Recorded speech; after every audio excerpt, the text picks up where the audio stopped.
We made also our tools by ourselves, and machines like this here, I put that together for him.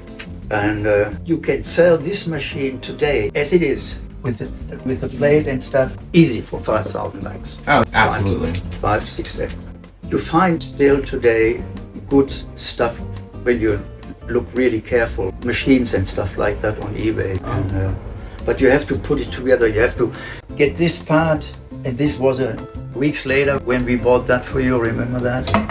And I made the base and made this thing here. So it's a very solid, nice, sturdy kind of equipment. So you profited me $4,000 by rebuilding this for me. Thank you very much. Nice doing business with you.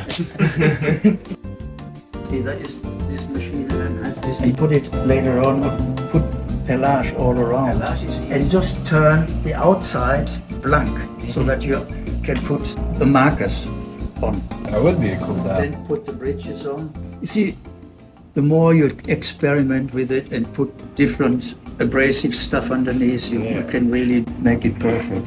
Cool. Did you teach yourself these ways of doing the perlage and the Geneva stripes, or did you have formal training in that kind of area? You just figured out the machines you had and learned how to use them? Index blade, and put it right in the middle, and then look at this there, the coin. See? I've got one we did. See? We shall see. Yeah. Hopefully. You want to try? Sure. Let's see.